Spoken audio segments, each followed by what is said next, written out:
Buenísimo. Entonces, retomamos con la segunda parte de la clase sobre Jürgen Habermas, que vendría a ser la unidad 5 del programa de Teoría Sociológica 1 de la Maestría en Ciencias Sociales.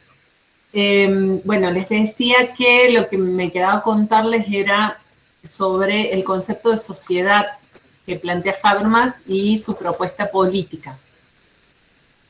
Para Habermas, la sociedad es algo más que actores que hacen cosas, es decir, no tiene esta visión del individualismo, ¿no? Más del individualismo metodológico.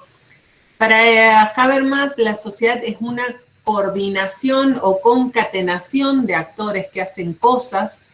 Entonces, él dice, usa una expresión, un concepto que es plexos ordenados de acción. Por lo tanto, dice que una teoría de la sociedad no tiene solo que preguntarse por qué los sujetos hacen lo que hacen, por qué los hombres actúan como actúan, sino que debe incluir la pregunta de cómo se coordinan las acciones sociales, ¿no? Y para Habermas hay dos grandes mecanismos coordinadores de la acción, y acá subyace como su visión sobre lo que llamamos condiciones objetivas en las cuales se produce la acción. Estos dos grandes mecanismos coordinadores de la acción para él son el acuerdo, el entendimiento, ¿no? Que se basa en los valores en común, las normas en común, ¿no? Estas pretensiones de validez en común, las visiones del mundo en común. Y el otro mecanismo coordinador de la acción, él lo llama influencia. La influencia tiene que ver con, o es el concepto que Habermas usa para hacer referencia al poder, tanto al poder político, al poder del Estado, como al poder económico, al poder del mercado. Y esos dos mecanismos coordinadores de la acción se vinculan con dos dimensiones de la acción social, con la dimensión más subjetiva o intersubjetiva, ¿no? Que aquello que la dimensión subjetiva de lo que los individuos tienen en la cabeza, lo que pueden hacer consciente, y la dimensión objetiva de aquello que escapa a los individuos, ¿no? Lo objetivo en este sentido durkheimiano duro, que decíamos que es el que va a retomar Habermas como lo que es externo a los sujetos, lo que los sujetos no podemos controlar. Y que, por ejemplo, parte de los subjetivos es la consecuencia de la agregación de acciones individuales, es decir, los resultados de la acción colectiva, ¿no? Y el modelo, para Habermas habría que construir, y esa es su propuesta teórica, un modelo de sociedad o un modelo teórico de sociedad que articule las dos grandes tradiciones, estas dos grandes tradiciones de la sociología, la tradición subjetivista y la tradición objetivista, ¿no? La que pone énfasis en lo interno de los sujetos, la que pone énfasis en lo externo, en lo inmanejable. Porque para Habermas, como para gran parte de los contemporáneos, de los de sociólogos y sociólogas contemporáneos, que yo eso les mencionaba en la primera clase, no hay una sola explicación del orden social, en eso retoman mucho, recuperan mucho a Weber, sino que hay explicaciones, o en el caso de Habermas, dos explicaciones superpuestas que la teoría social ha desarrollado. Una es la del paradigma sistémico, bien de Parsons, que tiene un sistema que tiene funcionamiento autónomo de los actores, que se les impone a los actores, y el paradigma intersubjetivo del mundo de la vida, de Schutz, que es el mundo intersubjetivamente compartido por los actores, su cultura, sus valores, etc. Entonces, dice Habermas que la sociología es la progresiva separación de estas dos tradiciones y que lo importante sería poder integrarlas, ponerlas en diálogo y para tener una mirada global sobre lo social. La propuesta, por ejemplo, la propuesta de la teoría de la acción comunicativa también tiende a identificar lo que él llama la comunicación distorsionada por los mecanismos de influencia del sistema. Es decir, la comunicación, este ideal de comunicación de la acción comunicativa de Habermas, también permite identificar lo que queda fuera del ideal. Y lo que queda fuera del ideal, es decir, todos estos tipos de comunicación que estábamos conversando antes del recreo, que están signados por el ejercicio del poder, por las diferencias o desigualdades de poder y demás entre los sujetos, serían lo que Habermas llama comunicación distorsionada por la influencia del poder político o del poder económico como grandes diferenciadores o grandes desigualadores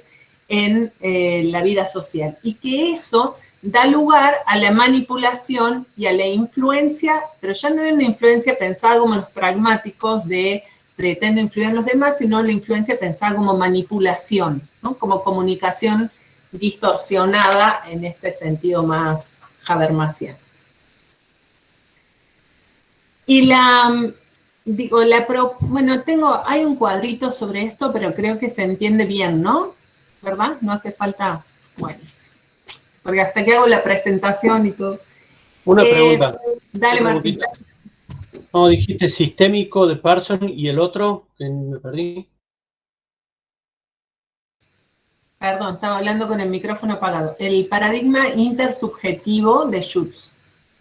O sea, el del mundo de la vida y el sistémico. Digamos, lo que los actores podemos controlar a nivel subjetivo o intersubjetivo y lo que se nos impone como sistémico.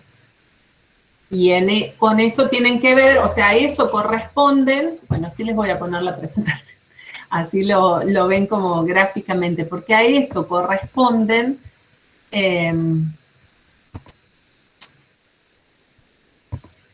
ahí les muestro. Bueno, esto no llegamos a ver.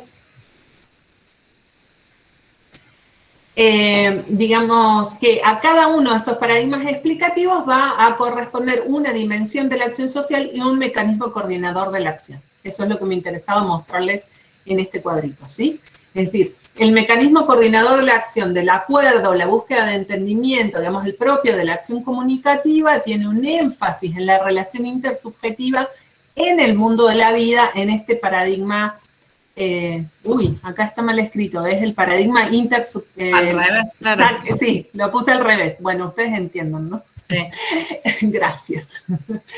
Es el paradigma intersubjetivo y el mecanismo coordinador de la acción de la influencia del poder, de los poderes, sobre todo del político y el económico, del estatal y el mercantil, tienen que ver con esta dimensión de lo objetivo, de lo externo, inmanejable por los sujetos, que tiene que ver con el paradigma sistémico. Esa es como esa visión, y tienen relaciones entre sí. Digamos, muy interesante, y creo que en los textos que les hemos dejado en la bibliografía, hay también un diagnóstico de la sociedad de su tiempo que hace Habermas poniendo en juego estas categorías. Digo, cómo hacer un análisis integrando lo intersubjetivo y lo sistémico, que está muy bueno leerlo para poder, digo, ver en funcionamiento estas categorías integradas, ¿no? Que estamos muy acostumbrados a estudiarlas de manera separada y pensarlas de manera separada. Bueno. Y con respecto a la propuesta política, ya hemos adelantado, han adelantado ustedes, también varios de ustedes mencionaron, la propuesta política de Habermas es lo que llama democracia deliberativa. Es una idea, bueno, democracia deliberativa no es un concepto que haya inventado Habermas, digo, es un término que se acuñó en 1980, y que después fue usado por varios y varias filósofos y filósofas posteriores, y que también está muy emparentado con, y entre ellos por Habermas, También está muy emparentado con la noción de democracia radical, de la Chloe Mouffe. También suena mucho a la idea de democracia fuerte, de Barber. Digo, me parece es todo un conjunto de teóricos que tienen herencia marxista, neomarxista, y que a partir sobre todo de los años 70, los años 80 en adelante, se van a preocupar fuertemente por pensar democracias con justicia social, democracia con igualdad, sistemas que combinen los ideales de igualdad y libertad, porque el supuesto del que parten, que es un supuesto que trabaja Klaus Hofe en los años 70 fuertemente, es que la democracia, sobre todo en este sentido fuerte, ¿no?, de democracia fuerte o de democracia deliberativa o democracia radical, es incompatible en última instancia con el capitalismo. Es decir, si el capitalismo tiende a evolucionar hacia el incremento de la dominación, de la explotación, de la desigualdad, la democracia como ideal, digamos la democracia original, la democracia griega, es un sistema político basado en la igualdad y que pretende incrementar o tiende hacia la igualdad entre las personas. Entonces son un sistema político, un sistema económico que entran en colisión, en contradicción entre sí.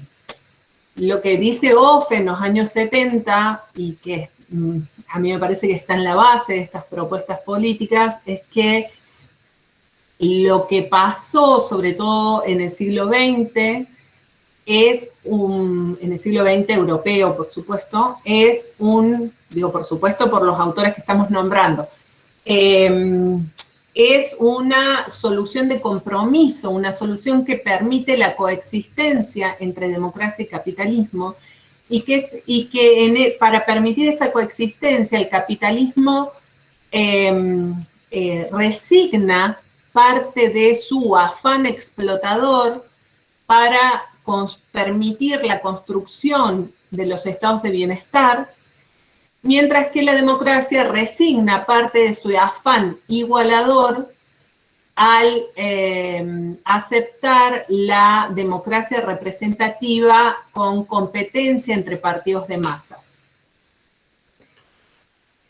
A partir de esos supuestos es que, o en estos debates, es que se fundan estas propuestas políticas. También tiene mucha resonancia con respecto a Nancy Fraser, que va a decir que para que haya justicia, es decir, para que haya igualdad, para que haya equidad, es necesario que la voz de todas las personas sea escuchada, es decir, es necesario que haya democracia, en este sentido democracia deliberativa, no lo llama así ella, pero esa es la idea que está en el fondo, es necesario que la voz de todos los sectores sociales sea escuchada porque es necesario conocer cuáles son sus demandas, cuáles son sus necesidades, cuáles son sus anhelos. Es decir, no puede haber justicia sin escuchar a los actores sociales. No puede haber igualdad si no tienen la libertad de expresar sus necesidades, sus anhelos, sus demandas. Entonces ella va a plantear un nexo indisoluble que está también en la base de las propuestas de estos autores que estamos mencionando, entre estas ideas también de igualdad y de libertad. Al ser la democracia deliberativa tendencialmente incompatible con el capitalismo, es tendencialmente revolucionaria. Y esa es la misma idea, eso dice Habermas, y es la misma idea que plantean la Chloe Mouffe, ¿no? La idea de democracia radical es que la democracia llevada a su extremo es una democracia revolucionaria. Es una democracia que va a permitir o permitiría superar el capitalismo.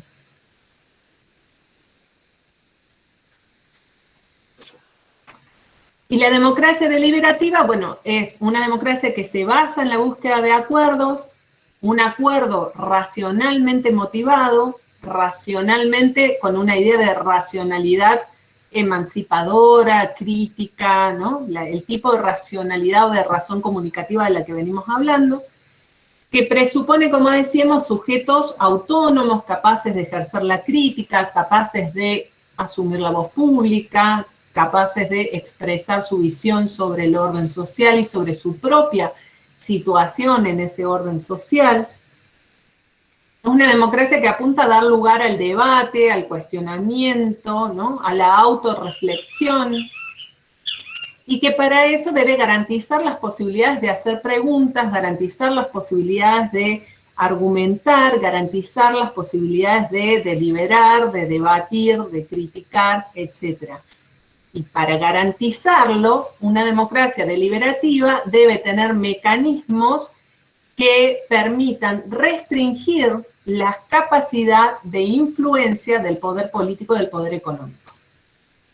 Entonces, alguien mencionó hace un rato, bueno, yo había traído el ejemplo del proyecto de ley de servicios de comunicación audiovisual, pero alguien también, capaz que vale, había mencionado, hablado de los medios de comunicación.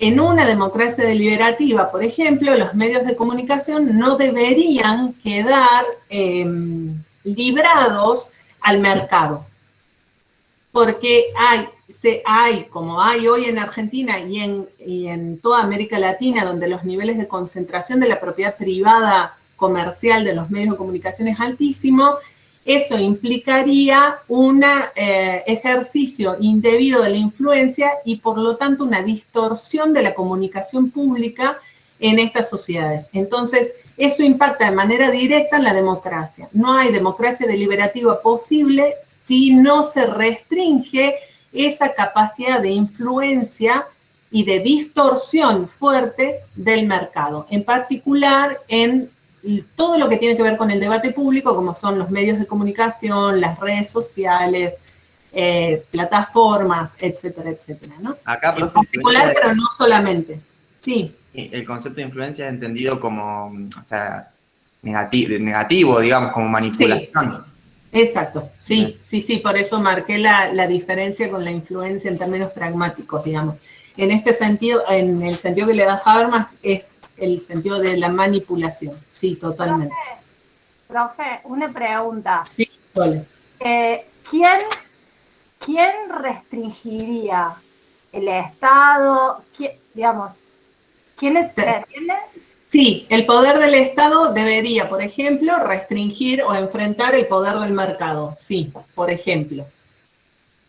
Sí, tal cual. Una política o las políticas públicas, pero en particular políticas referidas a la comunicación pública en sentido amplio, por ejemplo las de medios, pero no solo las de medios, deberían implicar el ejercicio del poder estatal dirigido a restringir la influencia del mercado, pero también a autorrestringirse, ¿no? Digo, por ejemplo, la prohibición de la censura o del ejercicio de la censura es una autorrestricción del Estado. Digo, hay políticas de regulaciones al respecto e implican una autorrestricción de las posibilidades de influencia y manipulación estatal, por ejemplo. Bien, creo que estamos hasta aquí. Bueno, y acá quería recuperar esto que les dije que iba a recuperar, la idea de la reflexividad. Piensen que en estas ideas de la democracia deliberativa como una democracia que solo existe en tanto todos podemos asumir nuestra voz pública para expresarnos sobre el orden social, digo, sobre las normas, sobre lo objetivo, sobre los hechos y sobre nuestras propias vivencias, y entrar en relación con otros, etcétera, implica también la reformulación constante del ideal mismo de democracia. Es decir, no es un ideal fijo de algo que eventualmente podremos alcanzar, sino que es un ideal que se va reformulando en la misma deliberación pública, ¿no? En la misma medida en que los sujetos van participando de esa deliberación pública. Bueno. ¿Podría poner un ejemplo de democracia deliberativa? se me hace que es la democracia post-franquismo, que fue el pacto de la Moncloa, digamos, por todas las características que diste. No se ve muy revolucionaria, que digamos, pero con el tiempo, digamos, pero es Felipe González, lo que pareciera ser Felipe González, lo que dijiste, Alfonsín. Bueno, totalmente, es la época, digamos, son los debates de la época. No, yo creo que digo, y eso es mi visión particular, pero tal como lo plantean estos autores, digo, Habermas con la democracia deliberativa, pero diría lo mismo de la propuesta de democracia radical de la Claude Mouffe, y lo mismo de Barber y su idea de la democracia fuerte, etcétera, o de Fraser o de Offe, digo, de los autores que nombré, yo diría que no existe un ejemplo realmente existente, pero que sí ha habido, como vos decís, algunos intentos de construcción política en ese sentido que han sido justamente esos gobiernos más socialdemócratas, digamos, aunque no hayan venido de partidos socialdemócratas, pero que tenían esta impronta y esta intención, digo, como vos decías, digo, con esto de Alfonsín, ese eslogan de Alfonsín de con la democracia se come, se cura y se educa, es un eslogan para decir lo que Nancy Fraser dice en un libro, ¿no? Es esta idea de, para que exista la democracia, las personas deben comer, educarse y curarse, pero además las personas, deben poder expresar esas necesidades, ¿no? Entonces hay una relación entre democracia y justicia y comunicación, o entre libertad e igualdad, muy fuertes y que están centradas en ese debate y en ese diálogo. Sí, totalmente. Creo que, si tuviera que decir, como vos me preguntás, creo, ejemplos de cuáles han sido los gobiernos que más se han acercado, o no sé si se han acercado, pero han tenido como proyecto político algo similar, iría por ese lado. Pero también por el lado de los gobiernos, de lo que se ha llamado la nueva izquierda latinoamericana, o la ola rosa en América Latina a principios de este siglo también. Me parece que han sido gobiernos que han tenido, de un modo o de otro, intenciones de ir en esa línea, sí. Allende, si tuviera que dar Allende fuertemente, muy fuertemente. Sí, tengo una pregunta. Martín. ¿Cómo están? No, para traer un ejemplo más cercano de Allende, la reforma de las constituciones de Venezuela, Ecuador y Bolivia, que de alguna manera también abren, digamos, una brecha para este tipo de democracia deliberativa, y que después, tuvieron sus propios retrocesos. Como un ejemplo también en este caso, quería saber si eso aplica.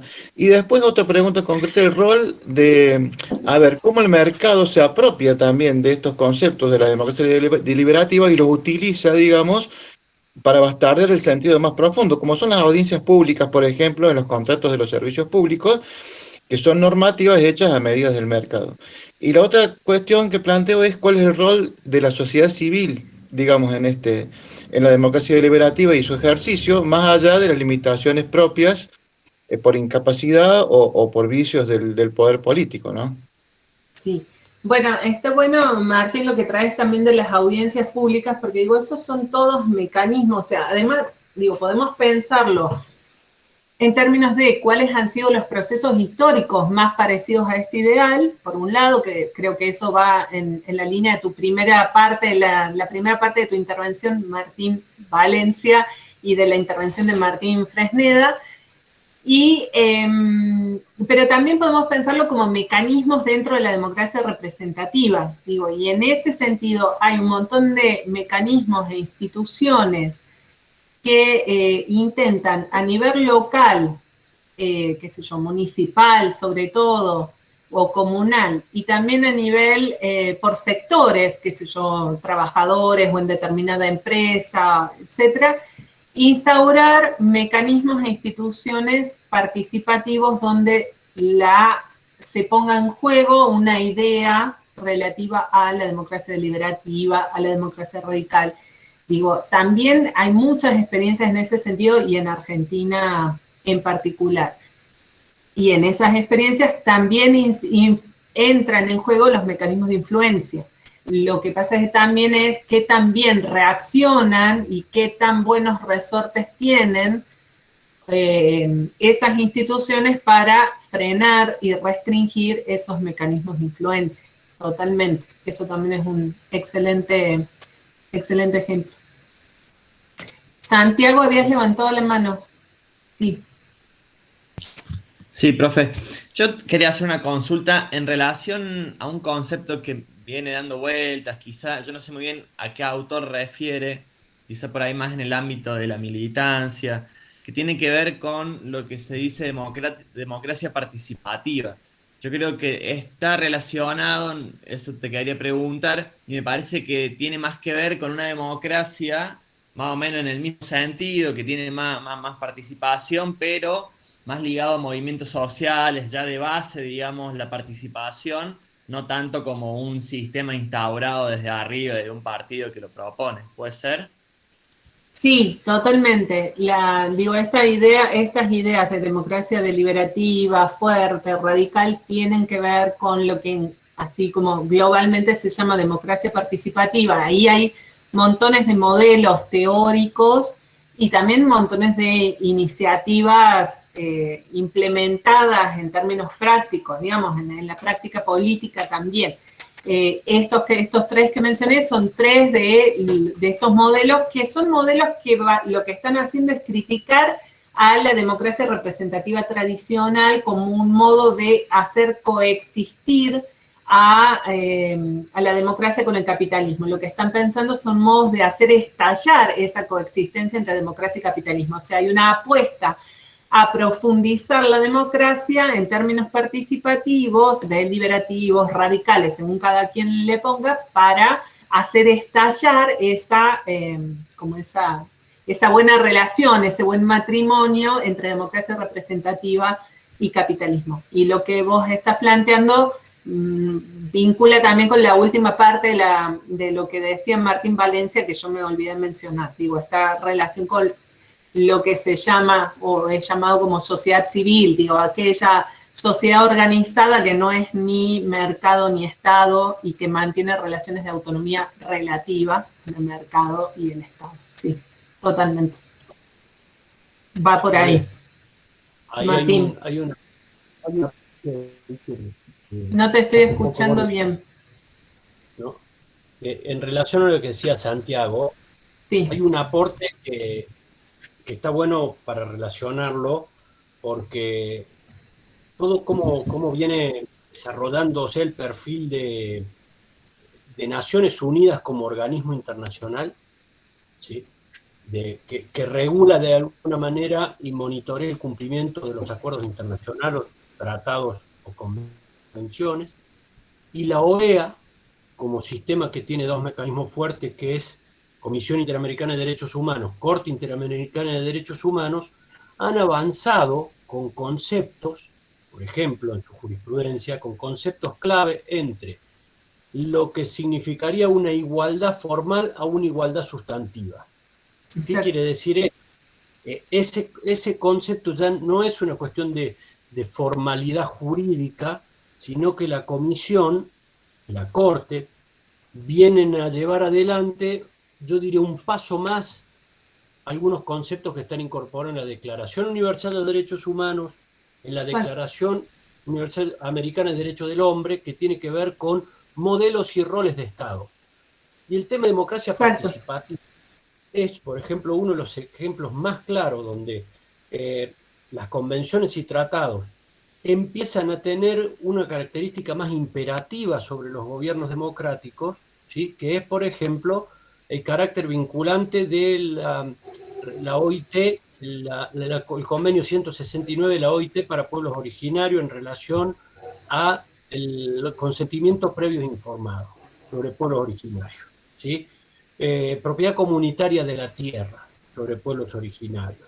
Y así hay procedimientos en los cuales ya por tratados internacionales incorporados en la Constitución Nacional con rango constitucional son exigibles al nivel de que las democracias sí o sí deben ser participativas, ¿sí?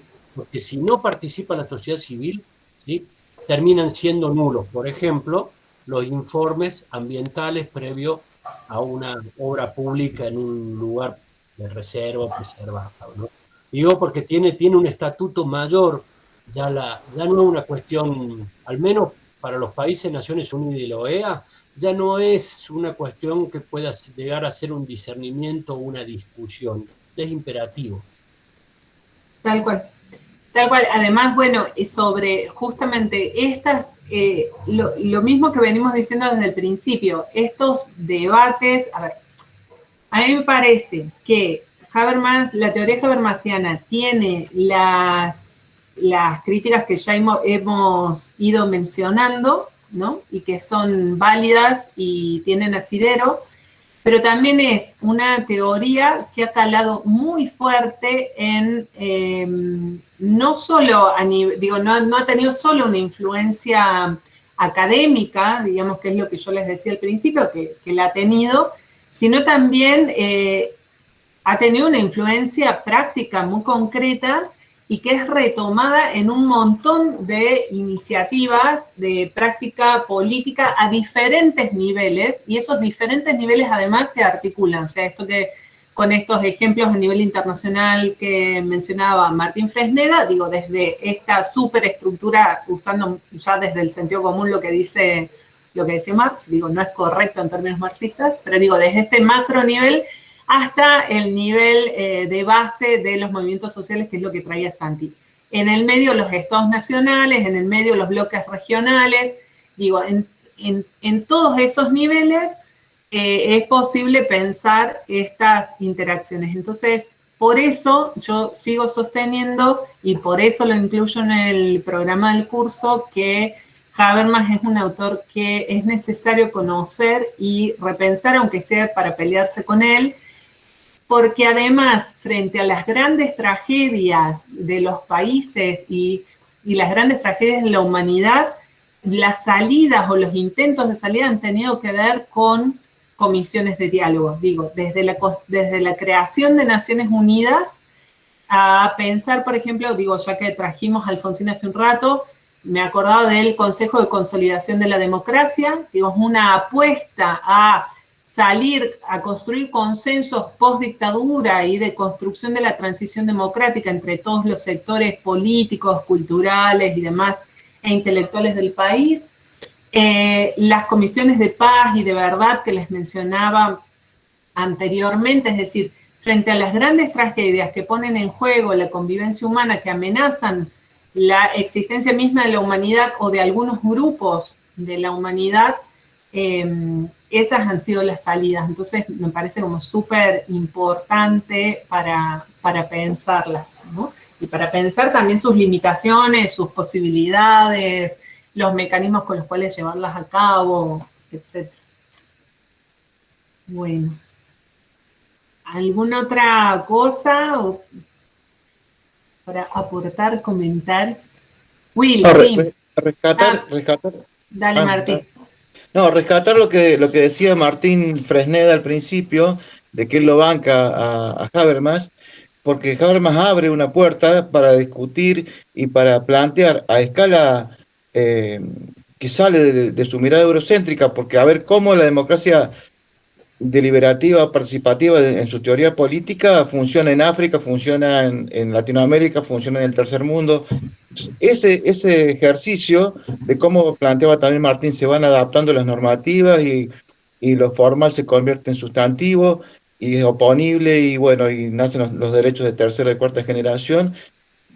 Pero en la práctica concreta, a mí me ha tocado participar yo tengo una vasta trayectoria en el Estado, en todos los niveles. He participado en los últimos 20 años en distintos consejos federales, provinciales, locales, en la implementación del presupuesto participativo en la municipalidad, en los CPC. Entonces he visto, digamos, en directo cómo esa teoría, esa capacidad de los participantes de la democracia deliberativa es muy menguada, es muy pobre, es muy raquítica, porque por más que exista toda la superestructura formal y jurídica, el ejercicio no se incentiva a nivel del Estado ni a nivel de organizaciones sociales, no se incentiva suficientemente la capacidad de esos actores de sentarse a deliberar en condiciones, ni siquiera digo de equidad, pero sí en condiciones dignas que les permitan oponer, digamos, una organización concreta, una posición concreta o una incidencia concreta en esos espacios deliberativos. Siempre se queda corta en la práctica. Todas esas herramientas, esos instrumentos son fantásticos, pero el manual de cómo usarlos nunca fue desplegado en toda su capacidad. Entonces hay un choque ahí con la realidad. Empíricamente la brecha es muy alta y bueno, y lo vemos cada día hoy por la calidad también de democracia que tenemos, ¿no? Y cómo el sistema de partidos políticos se ha degradado y cómo las organizaciones sociales en los últimos 20 años tampoco han podido alcanzar ese estándar que permite equilibrar la balanza. Y esto me lleva a pensar que la teoría de acción comunicativa, como planteaban algunos compañeros recién, tiene un componente ideal muy alto, que en la práctica no se da. Y eso puede ser una también de las cuestiones que sacamos como conclusiones de esta gran oportunidad que abre Habermas, pero que como trayéndolo a la realidad, vemos la distancia que hay. Eso nada más. Totalmente. Mi pregunta ante eso sigue siendo ¿por qué será que seguimos apostando, haciendo esas mismas apuestas, ¿no? Que frente a las situaciones más críticas de la humanidad, seguimos haciendo la misma apuesta también en términos políticos, ¿no? Eso, digo, como, a mí siempre me queda como preguntas, porque siempre me pasa esto cuando doy la clase de Habermas, ¿no? Hay como mucha claridad de su nivel, digo, del ideal y las limitaciones de ese ideal. Después digo, bueno, pero en la práctica política en Argentina y en gran parte de los países latinoamericanos y de otros lugares del mundo tendemos a eso.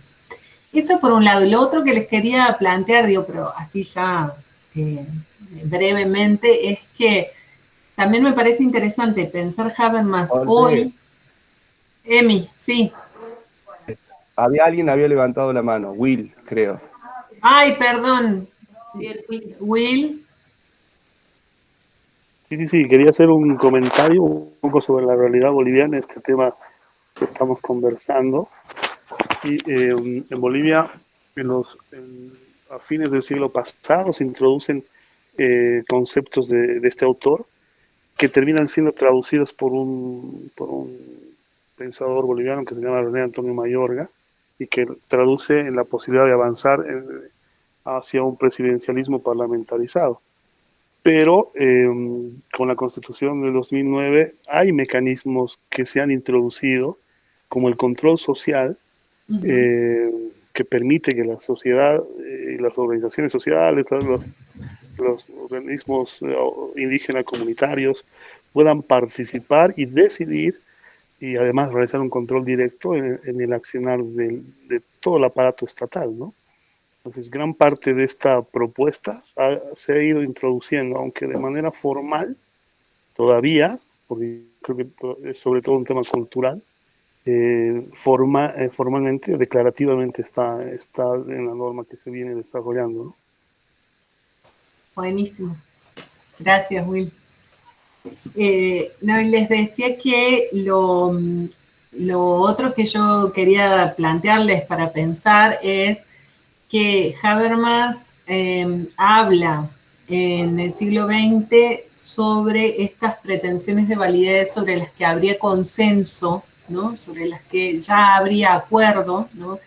Sobre qué es la verdad, cómo definimos la verdad, qué es la rectitud o lo justo y cuál es el mecanismo para definirlo, y sobre qué es la sinceridad o la veracidad.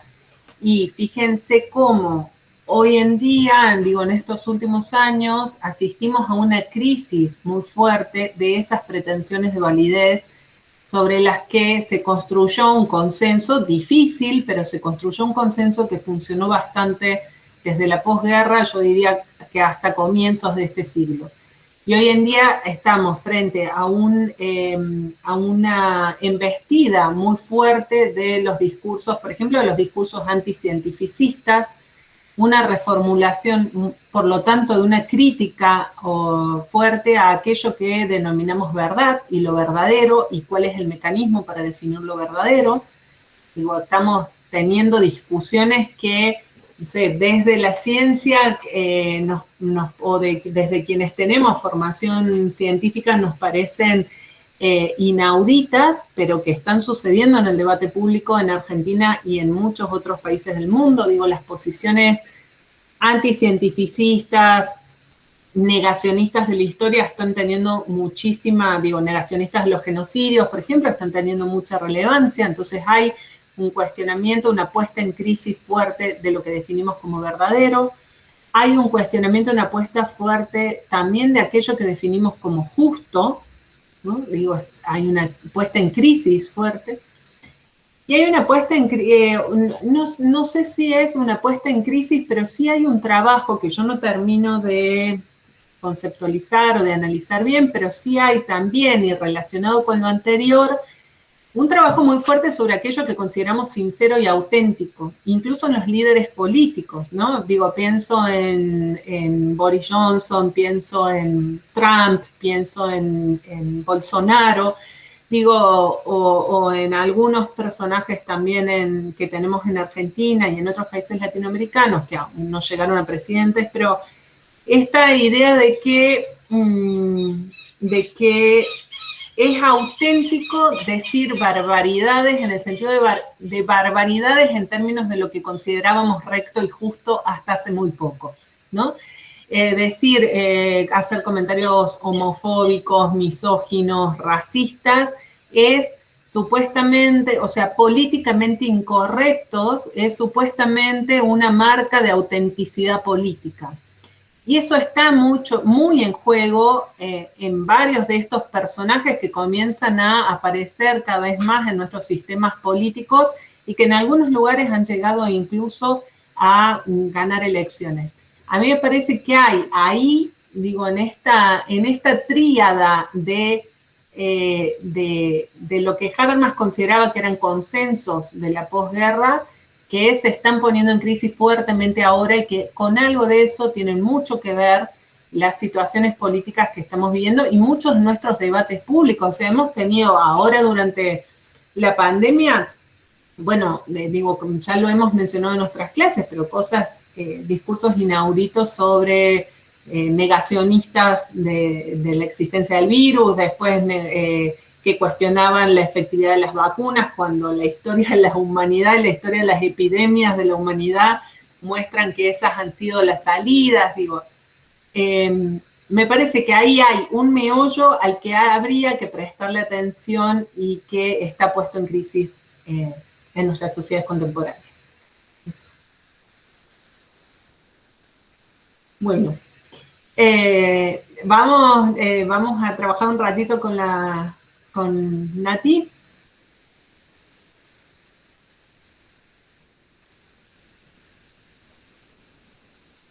Bueno, hola, Sole, ¿querés que dejemos de grabar esta y empezamos a grabar la otra?